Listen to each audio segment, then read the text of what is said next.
Hello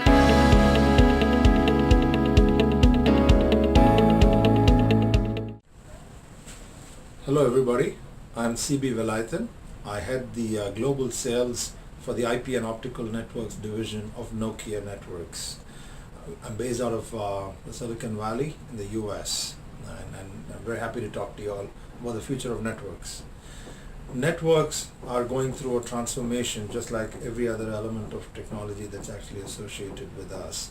We have seen networks grow, mobile networks especially, grow from the 2G to 3G and 4G, and we right now are on the cusp of actually extracting the most out of the 4G networks, which are also called as LTE networks, and while we are doing that, we're already talking about the next generation of networks, which is loosely called 5G.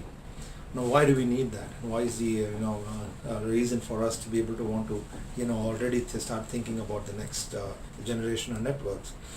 Clearly a few reasons that are there which is driving that. One is massive data usage and consumption that's going on. Users are actually wanting more and more data on their and as close to them as possible in terms of very unique user experiences, whether it's on their mobile devices or on their fixed devices. We just want more and more data to be able to use that. So there's a massive amount of data that's being consumed.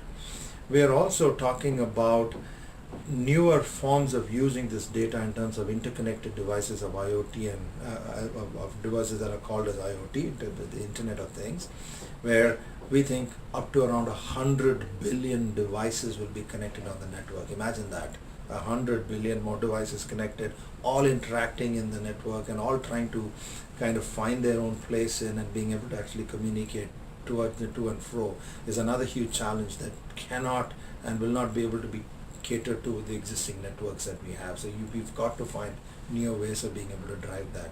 We also want more capacity, spectrum capacity, or density in terms of spectrum usage. We want to be able to pack in more into our net, into the spectrum that we have, because spectrum is a limited resource in terms of what we can do. So when we want to actually have more data to be consumed, we've got to be able to find new technology to be able to drive that. So these are some of the reasons why we're landing up with the new technology that we need. And when I talked about IoT or devices connected, some of the more stringent demands that the devices place are things like autonomous cars or remote medical help that's going to be needed, where you need instant reaction, or in industrial areas where you need instant reaction in terms of latency. You just need very, very low latency to be able to drive that, which is not possible with the networks that we have today. Imagine driving a car there and decisions that have to be made while the car's been driving either on its own or even with somebody in, but being connected and driving almost autonomously. It just needs latency which are incredibly low. So those are the other elements that are actually the drivers for us to actually go in for the 5G as a network.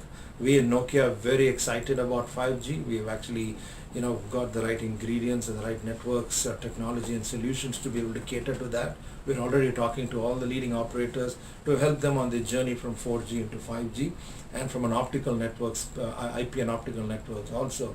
We've got exciting products to actually be able to help that. One of them has been the FP4 silicon chipset that we actually just launched a couple of months back, which increases capacity of networks by up to 6 times. So it's a whole end-to-end solution that we in Nokia are very proud to be able to bring in, and very excited to be able to work with our customers to be able to grow their networks and make them successful. Thank you.